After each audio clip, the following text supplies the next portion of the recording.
Morning student. हमने class 7 का आपका चैप्टर देखा था हिस्ट्री का थर्ड, उसका फर्स्ट पार्ट हमने देख लिया है। अब हम नेक्स्ट पार्ट देखेंगे वीडियो पार्ट 2 में, जो कि था हमारा Delhi sultan, the Delhi sultan, Delhi के सुल्तान from garrison town to empire, the expansion of the Delhi sultan, यानी दिल्ली सल्तनत का विस्तार गैरेसियन शहर से साम्राज्य तक। तो आइए हम स्टार्ट करें। हमारा page number 34। In the early 13th century, the control of Delhi sultans barely went beyond heavily fortified towns occupied by Ghaznavids, यानी 13वीं शताब्दी के आरंभिक वर्षों में दिल्ली के सुल्तानों का शासन गैरासिनों के जो गैरेसियन थे के निवास के लिए बने मजबूत किले बंद शहरों से परे शायद ही कभी फैला हो।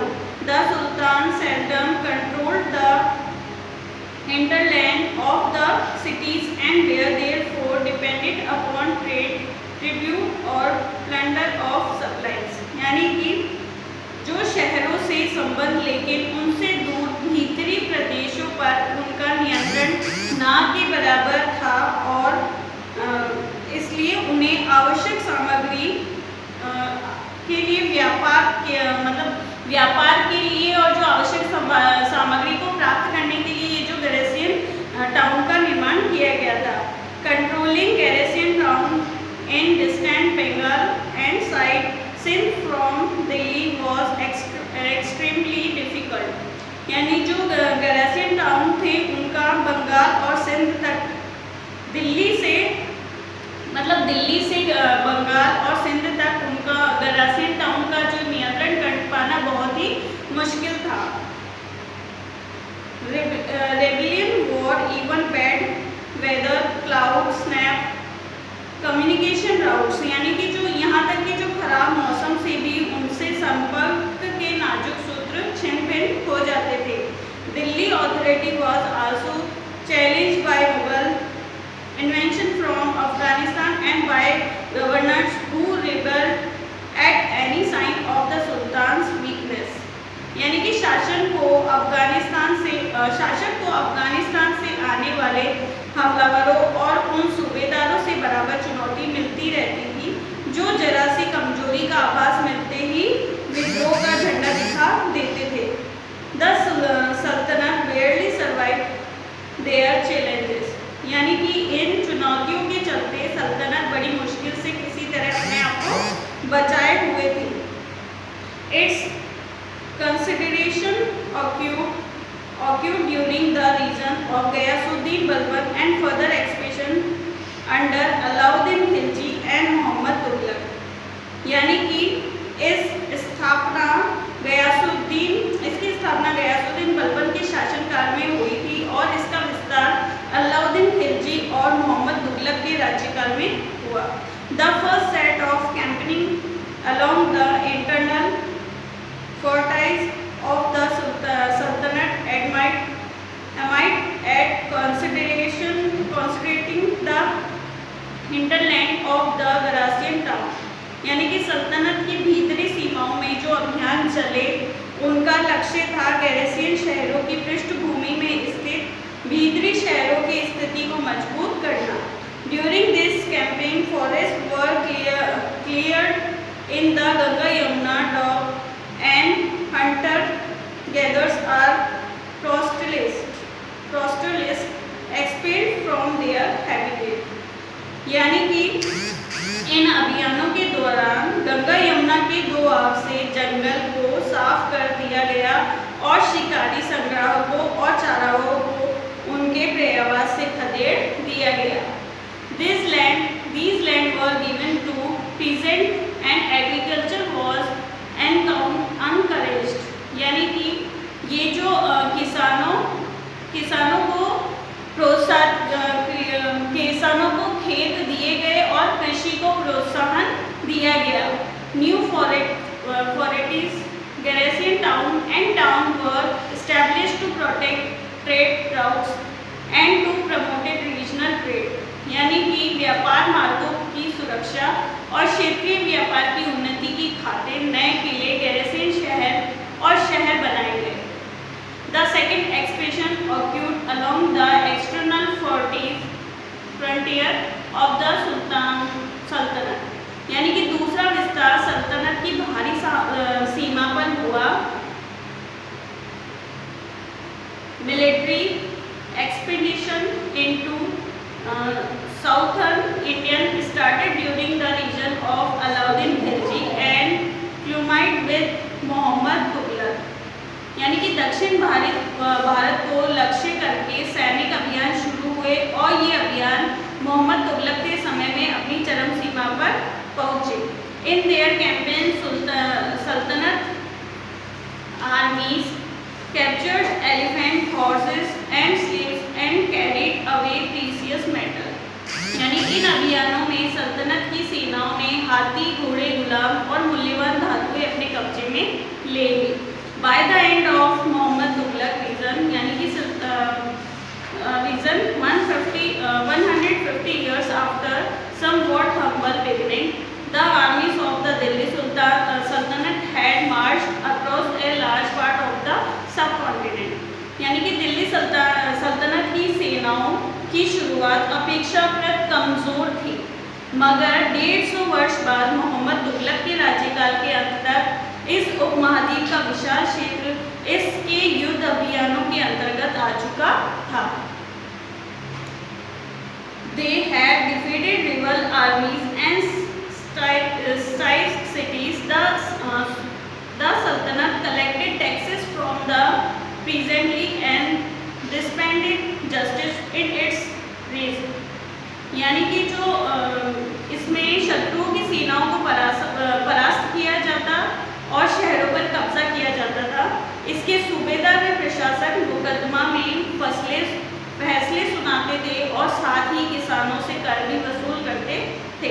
But how complete and effective was it's control over such A was territories, यानी कि लेकिन इतने विशाल क्षेत्र पर इनको नियंत्रण किस सीमा तक और कितना प्रभावी था।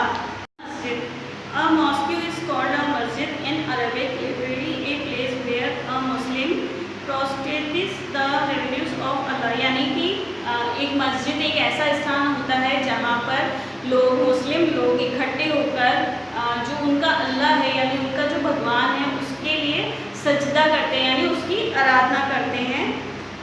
जामा मस्जिद वह मस्जिद होती है जहाँ अनेक मुसलमान एकत्रित होकर नमाज पढ़ते हैं और नमाज की रस्म के लिए सारे नमाजियों में से सबसे अधिक सम्माननीय और विद्वान पुरुष को इमाम के रूप में चुना जाता है। इमाम शुक्रवार को नमाज के दौरान धर्मोपदेश भी देता है, यानी कि उनमें से जो भी नमाज पढ़ने जाता है उनमें से जो भी ज़्यादा विद्वान होता है और उसको लीडर बनाया जाता है उनका और उसको इमाम कहा जाता है। और इमाम जो होता है वो हर शुक्रवार को नमाज के दौरान धर्म उपदेश भी देता है, यानी धर्म का ज्ञान देता है। ड्यूरिंग प्रेयर मुस्लिम स्टैंड फेसिंग मक्का, यानी कि जब मुस्लिम लोग उसके लिए प्रेयर करते हैं, जब नमाज पढ़ते हैं तो उनका जो फेस होता है वो किस तरफ होता है, मक्का की तरफ, जो कि उनका धर्म स्थान है। In India this is to the west, यानी कि इंडिया में ये पश्चिम दिशा में है। दिस इज कॉल्ड द किबला और इसे किबला कहा जाता है। The Delhi sultan build several mosques in city all over the subcontinent, जो दिल्ली के सुल्तान थे उन्होंने उपमहाद्वीप में कई मस्जिदों का निर्माण भी कराया था।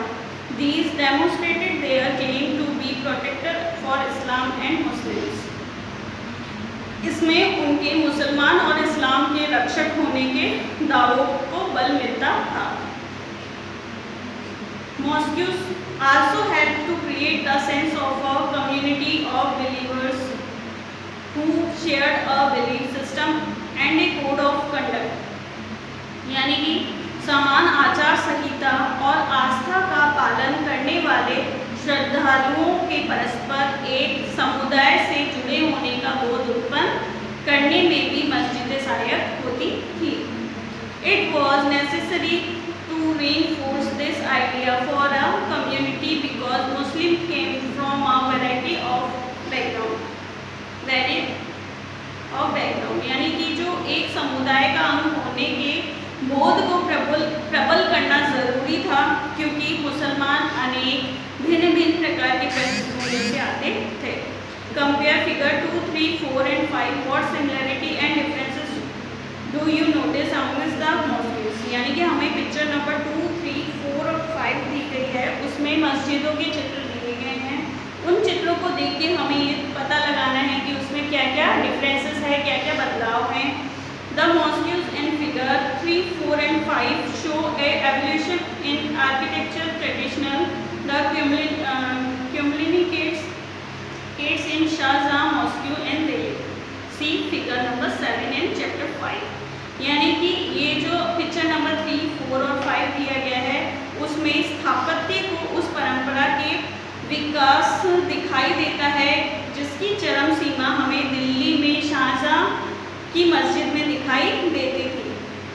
A closer look administration and consideration under the Khilji and Tughlaq. नजदीक से एक नज़र खिलजी और तुगलक वंश के अंतर्गत प्रशासन और समेकन।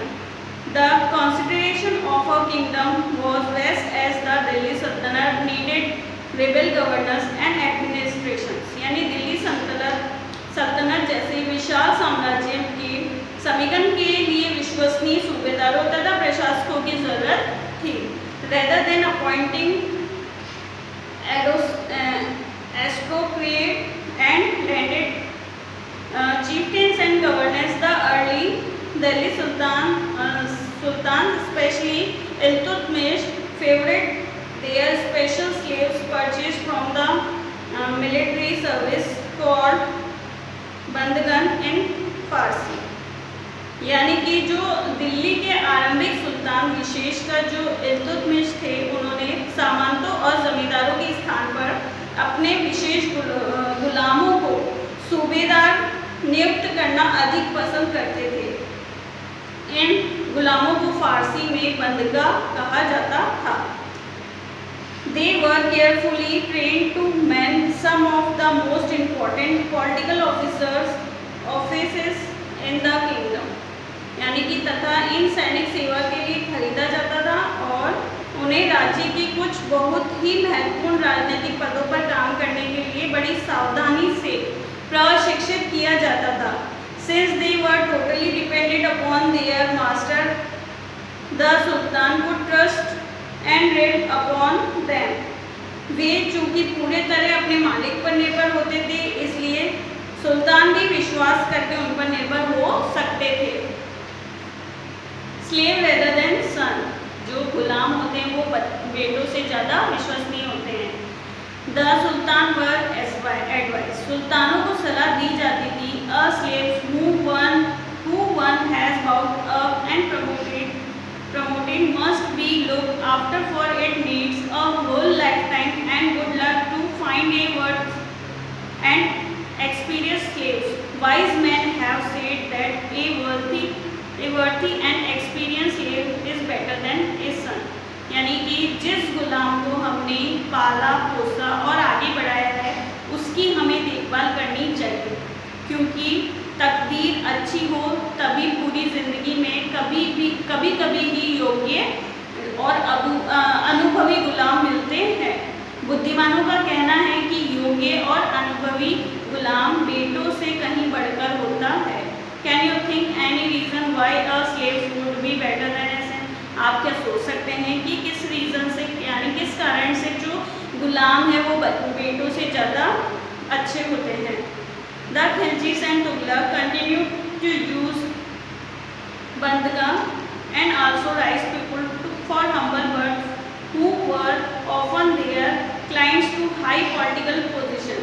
यानी कि खिलजी तथा तुगलक शासक बंदगों का इस्तेमाल करते रहे और साथ ही अपने पर आश्रित निम्न वर्ग के लोगों को भी ऊंचे राजनीतिक पदों पर बैठाते रहे। They were appointed a general and governors। ऐसे लोगों को सेनापति और सूबेदार जैसे पद दिए जाते थे। However, this also introduced an element of political stability। यानी कि लेकिन इसमें राजनीतिक अस्थिरता भी पैदा होने लगी।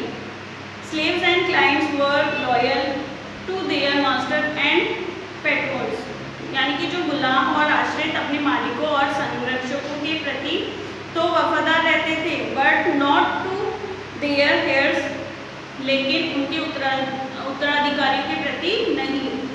New sultan had their own servant, जो नए शासक हुआ करते थे उनके अलग ही नौकर होते थे। As a result the action of a new monarch often saw conflict between the old and the new nobility, यानी कि जो फलस्वरूप किसी नए शासक को के सिंहासन पर बैठते ही प्राय नए और पुराने सरदारों के बीच टकराहट शुरू हो जाती थी।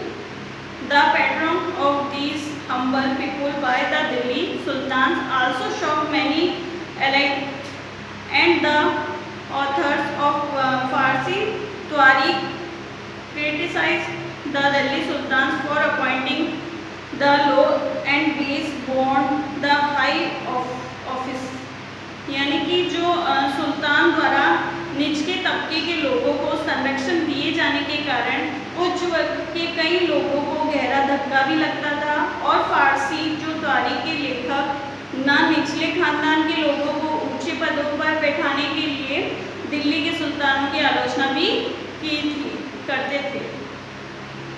अब हमारा जो इसका नेक्स्ट टॉपिक है official of sultan Mohammad Tughlaq, ये हम अपने नेक्स्ट वीडियो में देखेंगे, जो कि पेज नंबर 38 पे है।